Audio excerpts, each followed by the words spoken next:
여러분 안녕하십니까? 6월 3일 수요일 뉴스투데이 강원입니다. 중앙선 서원주역과 남원주역 건설 공사가 마무리되면서 연말 개통을 앞두고 막바지 점검이 한창입니다. 개통이 되면 차세대 고속열차인 EMU가 도입될 예정이어서 서울뿐만 아니라 충청 경상권으로의 접근성도 크게 향상될 것으로 보입니다. 권기만 기자가 취재했습니다.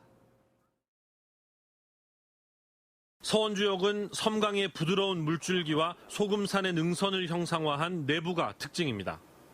KTX와 일반 열차용 저상홈, 전철 등이 사용하는 고상홈을 모두 갖췄고 고객 편의시설도 완성돼 당장이라도 이용이 가능합니다. 시설물 검증이 마무리되는 8월 중순부터는 마지막 단계인 영업 시운전에 들어갑니다. 중앙선 복선화 사업이 마무리되는 연말이면 최고 시속 260km의 차세대 고속열차인 EMU가 도입돼 소요시간도 대폭 줄어듭니다. 현재 1시간가량 걸리는 청량리역까지는 37분, 중앙선이 이어지는 안동역까지는 선형 개선으로 현재 2시간 20분에서 45분으로 확 줄어듭니다. 이곳 서원주역은 중앙선과 KTX, 수도권 전철까지 3개 노선이 통과해 향후 중부권의 대표적인 철도 중심지가 될 것으로 기대를 모으고 있습니다. 개통이 되면 원주역이라는 이름을 사용할 남원주역은 치악산과 은행나무를 주제로 설계됐습니다. 중앙선뿐만 아니라 향후 건설될 여주-원주 수도권 전철의 종점이 되면서 일반 역의 건물을 주로 담당하게 될 것으로 보입니다. 남원주 역사는 현재 원주시 도심에 위치하다 보니 이용객들이 많으실 것 같고, 서원주 역사는 현재 원주역 관리역 기능과 강릉으로 가는 열차, 그다음에 중앙선 안동까지 가는 열차의 환승이 주로 이루어질 것 같습니다. 개통 일정이 임박해지면서 역세권 개발 사업이 속도를 내고 있고 기존 철도 부지를 활용한 개발 사업도 본격화될 전망이어서 원주 도심 지형에 획기적인 변화가 예상되고 있습니다. MBC 뉴스 권기만입니다. 생태계를 교란시키는 외래 동식물이 하천이나 호수, 산 등을 점령하고 있습니다. 각 시군마다 대대적인 제거 작업을 하고 있지만 번식력이 좋고 확산세도 빨라 어려움을 겪고 있습니다. 이윤 기자가 취재했습니다. 강릉의 생태 관광지인 경포 가시연 습지. 배를 타고 10여 분을 나가 미리 설치한 그물을 끌어올립니다. 그물에 걸린 붕어들 사이로 푸른 빛을 띤 물고기가 보입니다. 대표적인 외래 어종 베스입니다. 또 다른 그물에는 붉은 귀 거북이 잡혔습니다. 모두 연못이나 강 등에 살면서 고유 어종을 위협하는 생태계 교란 생물입니다. 작은 고기가 없어요. 여기에 다 이 큰 게 지금 베스 그 못 잡먹을 만한 것만 커 있지 조그만 건 다 잡맥혀가지고 없거든요. 육지는 외래 식물에 점령당했습니다. 습지공원은 북미에서 온 미국 쑥부쟁이로 가득합니다. 미국 쑥부쟁이는 씨가 많아 여러 곳에 퍼지면서 왕성한 번식력으로 다른 식물들의 성장을 방해합니다. 잘라내면 계속 싹이 돋아나오기 때문에 뿌리째 뽑는 게 제거 방법입니다. 이처럼 외래 동식물이 생태계를 장악하면서 시군마다 지속적으로 제거 작업을 벌이고 있지만 쉽지만은 않습니다. 확산세가 빠른 데다 사업비 확보도 만만치 않기 때문입니다. 예산이 한정되다 보니까 저희들이 하고 싶어도 지금 할 수가 없는 실정인데, 저희들이 그 2020년까지 예산을 한 1억 7천 정도 국도비 신청을 지금 해놓은 상태입니다. 생태 교란종 제거 작업이 처음 시작된 지난 2009년 2.5제곱킬로미터였던 도내 외래식물 분포 면적은 2018년에는 13제곱킬로미터로 5배 이상 급증했지만 제거율은 평균 60% 수준에 그치고 있습니다. MBC 뉴스 이용입니다. 최근 지역에서 생산된 농산물을 소비자에게 직접 판매하는 로컬 푸드가 인기를 끌면서 판매장도 크게 늘어나고 있습니다.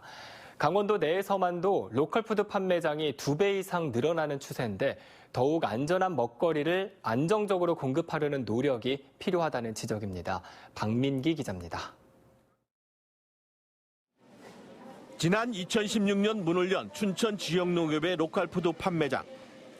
평일 아침이지만 새벽에 수확한 농산물을 진열하는 농민들의 손길이 분주합니다. 제철을 맞은 토마토와 상추 등 채소류가 인기. 농민들은 중간 유통상을 거치지 않고 자기 이름을 내걸고 농산물을 판매합니다. 가락시장으로 보내면 가격이 들쑥날쑥하는데 여기는 소비자 가격이니까 훨씬 농가한테 도움이 되지요. 하여튼 자부심을 갖고 열심히 합니다. 농약이나 화학 비료를 전혀 사용하지 않은 친환경 농산물도 이곳에서는 제값을 받을 수 있습니다. 중간에 유통으로 생기는 수수료들이 안 나가서 좋고요. 그리고 농민 스스로가 이제 생산한 물품을 제값받고 팔 수 있어서. 로컬푸드 인기와 맞물려 지난 3년 사이 강원도 내 농협 하나로마트 로컬푸드 판매점은 17곳에서 33곳으로 늘어났습니다. 지난해 로컬푸드 전체 매출액도 200억 원을 넘어서 매년 30% 이상 성장세를 기록하고 있습니다. 일반 농산물과는 달리 중간 유통 비용을 줄여 그만큼 농가 소득이 높아졌고 소비자는 안전하고 신선한 농산물을 만날 수 있다는 장점 때문입니다. 저렴하고 신선하고 어디 가서 이런 농산물 만나기가 힘들 것 같아요. 대형마트도 가봤지만 발끈했습니다. 로컬푸드 판매점에서도 일반 농산물의 부정 유통을 막고 잔류 농약 검사를 확대하는 등 소비자 신뢰를 쌓아가고 있습니다. 다른 데서 껴다 팔거나 이런 것들을 걸리게 되면은 지금 1차 같은 경우에 3개월 출하 정지, 2차 6개월. 코로나19 여파로 식량 자급에 대한 중요성이 높아지고 있는 가운데 지역 농산물을 지역에서 소비하는 로컬푸드가 농촌 경쟁력을 견인할지 주목됩니다.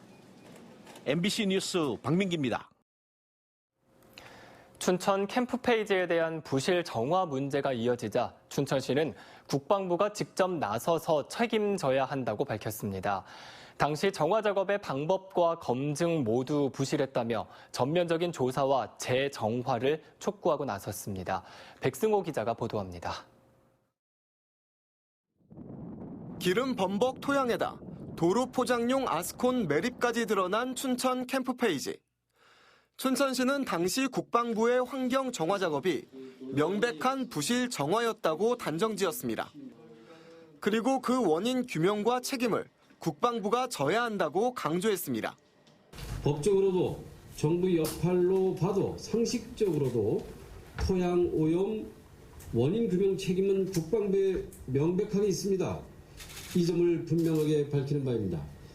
당시 캠프페이지 정화 방법과 사후 검증도 문제였다고 지적했습니다. 2009년 국방부가 환경관리공단에 의뢰한 1차 조사 내용을 살펴보면 기름 오염 가능성이 높은 곳을 중심으로만 조사가 이루어져 각 지점 사이에 있던 오염 토양이 발견되지 못했습니다. 또 최근 기준치 6배 이상의 기름 성분이 확인된 곳은 과거 검증 지점에서 불과 4~5m 거리 차이였습니다. 한마디로 검증도 부실했다는 얘기입니다. 정화 과정 및 검증 과정에서 춘천 시민과 사회단체에서 지속적으로 투명한 완전 공개를 요구하였으나 이벤트성 설명회 몇 차례만 진행하여 불신임을 자초하였습니다. 춘천시는 당시 국방부와 정화 작업을 직접 맡았던 농어촌 공사가 맺은 계약서를 살펴봐야 한다며 공개를 요구했습니다. 춘천시는 캠프페이지에 대한 전면 재조사가 불가피하다고 보고 우선 시 예산을 들여서라도 오염도 조사에 나서겠다는 입장입니다. 또 주안 미군 기지가 있었던 자치단체와 함께 국방부에 공동 대응하기로 했습니다. 이에 대해 국방부는 새로 발견된 오염과 폐기물에 대해서는 오염 시기와 원인을 먼저 규명해야 하고 오염 원인이 명확하게 밝혀지면 관련 법에 따라 조치하겠다고 밝혔습니다. MBC 뉴스 백소입니다. 정의당 강원도당이 정부가 미군 기지 환경 문제에 대한 종합적인 대책을 마련하라고 촉구했습니다. 정의당은 성명을 통해 이번에 문제가 불거진 캠프페이지뿐만 아니라 당시 같은 방식으로 정화 작업이 이루어진 전국 17개 반환 미군 기지에 대해 전면 재조사가 필요하다고 밝혔습니다. 또 지난 12월 반환된 원주 캠프롱 등 4개 미군 기지에 대한 정화 방법과 기준도 다시 설정해야 한다고 주장했습니다. 정의당은 소파 환경 조항을 구속력 있게 개정해 현재 사용 중인 미군 기지의 환경에 대한 통제도 이루어져야 한다고 밝혔습니다. 오늘 5만 명의 학생들이 3차 등교에 나섭니다. 3차 등교 수업이 이루어지는 오늘 고1 13,252명, 중2는 11,875명, 초등 3, 4학년이 24,453명 등 모두 49,580명이 올해 첫 등교를 시작합니다. 지난 5월 20일 고3부터 시작된 등교 수업은 오는 8일 중1과 초5, 6학년 3만 6천 명을 마지막으로 끝이 납니다. 강원도 교육청은 최근 수도권 지역을 중심으로 코로나19가 확산 조짐을 보이자 더욱 긴장하며 선제적 예방 조치를 펴나가겠다고 밝혔습니다. 여성가족부와 고용노동부 주관으로 시행된 2020년 여성 새로 일하기 센터 공모 결과 강원도가 최종 선정됐습니다. 이로써 강원도에는 기존 8개 지역센터에 신규 광역센터 1곳이 추가돼 총 9개의 센터가 운영될 계획입니다. 강원 광역 여성 새로 일하기 센터는 다음 달 춘천에서 출범하는 강원도 일자리 재단에 설치되고 임신과 출산, 육아, 가족 돌봄 등으로 경력이 단절된 여성들에게 종합적인 취업 지원 서비스를 제공하게 됩니다. 춘천시가 상중도 난개발을 막기 위해 관광지 조성 계획을 변경하기로 했습니다. 춘천시는 하중도에 레고랜드 테마파크가 조성되면 상중도의 난개발이 우려된다며 상중도 관광지 조성 계획을 바꾸기 위한 용역을 올해 하반기에 실시할 예정입니다. 춘천시는 상중도의 관광시설 건립을 최소화하고 국가정원 등 자연 친화형 관광지로 조성할 계획입니다. 춘천시는 상중도를 포함한 호반 관광지를 자연 친화형으로 조성해 시민들이 즐겨 찾는 명소로 만들겠다고 밝혔습니다. 강릉시는 관광 거점 도시 육성사업 기본계획 수립을 위한 연구 용역에 착수했습니다. 강릉시는 용역을 통해 외국인 관광객 입장에서 불편 사항을 살피고 공모 신청 때 제출했던 사항들에 대한 타당성을 검토해 실행력을 높이기로 했습니다. 또 체류형 관광이 활성화될 수 있도록 지역 세계에 있는 콘텐츠를 발굴하기로 했습니다. 한편 관광 거점 도시 기본 계획은 오는 8월까지 문체부에 제출해야 되며 정부의 조정과 심의를 거쳐 확정될 예정입니다. 원주 혁신도시 이전 기관 중 하나인 지방행정연구원이 지방자치단체 사업 타당성 조사의 수수료를 부적절하게 사용해 시정 조치 명령을 받았습니다. 감사원에 따르면 한국지방행정연구원은 기술성 검토나 설문조사 등 특정 업무에 사용해야 하는 타당성 조사 부가 수수료를 사업비와 성과금 등에 사용하는 기본 수수료와 합쳐서 편성해 약 35억 원을 부적절하게 집행한 것으로 나타났습니다. 또 지자체에서 받는 수수료를 지난 2016년부터 매년 11억 원 이상 남기고도 수수료를 인하하지 않아 4년 동안 모두 53억 원의 잉여금이 발생한 것으로 드러났습니다. 후보자 사퇴에 따라 공석이 장기화되고 있는 강원연구원장의 공모 절차가 다시 시작됐습니다. 강원연구원은 원장 공개 모집 공고를 내고 오는 12일까지 후보자 접수를 받습니다. 이어서 1차 서류 심사와 2차 면접 심사를 거쳐 최종 후보자 2명이 확정되면 선임 대상자를 심의 의결할 계획입니다. 최종 합격자는 도의회에서 주관하는 인사청문회에 출석해 검증을 받아야만 합니다. 강원도 산림과학연구원이 도심지 야간 가로등 불빛에 모여 생활에 불편을 주는 연노랑 뒷날개 나방의 발생 예보를 발령했습니다. 화렵수인 참나무류에 주로 해를 끼치는 연노랑 뒷날개 나방은 유충이 5월, 성충은 6월 초부터 발생하고 불빛에 잘 모여드는 특성이 있어 약제 살포보다는 포충기를 이용해 방제하고 있습니다. 도산림과학연구원은 최근 이상고온 등 기후 변화로 인해 돌발 해충 피해가 늘어나고 있어 선제적 방제로 피해 확산을 막겠다고 밝혔습니다.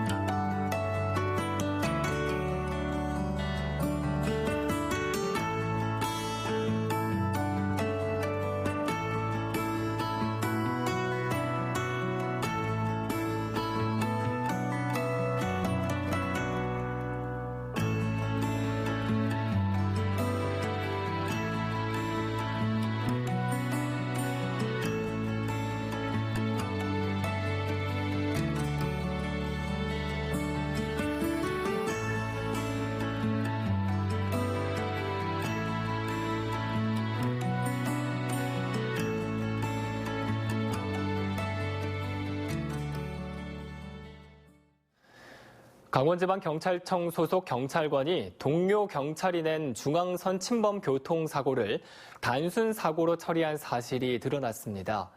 감사원은 화천경찰서 소속 A씨가 지난 2018년 9월 화천에서 발생한 중앙선 침범 인적 피해 교통사고를 조사하면서 가해 운전자 B씨가 동료 경찰관임을 알고 단순 물적 피해 사고로 처리한 것을 적발했습니다. 이에 따라 경찰관인 가해자 B씨는 형사처벌을 피하고 면허 정지 처분도 받지 않았습니다. 감사원은 사건을 조사한 경찰관 A씨에 대해 징계 처분을, 또 화천경찰서에는 업무 철저와 재발 방지를 요청했습니다. 문화체육관광부와 한국관광공사가 선정한 여름철 숨은 관광지 6곳에 강원도에서는 2곳이 뽑혔습니다. 여름철 숨은 관광지 6곳은 태백산 금대봉 코스의 천상의 화원과 속초시 상도문 돌담마을, 경기도 안산시 대부도 바다향기 수목원, 충남 예산군 예당호 야간음악 분수와 느린 호수길, 전북 순창군 체계산 출렁다리와 강천산 단월 야행, 그리고 경남 남해군 보물섬 전망대와 스카이워크입니다. 이상으로 뉴스투데이 강원을 마칩니다. 시청해주신 여러분 고맙습니다.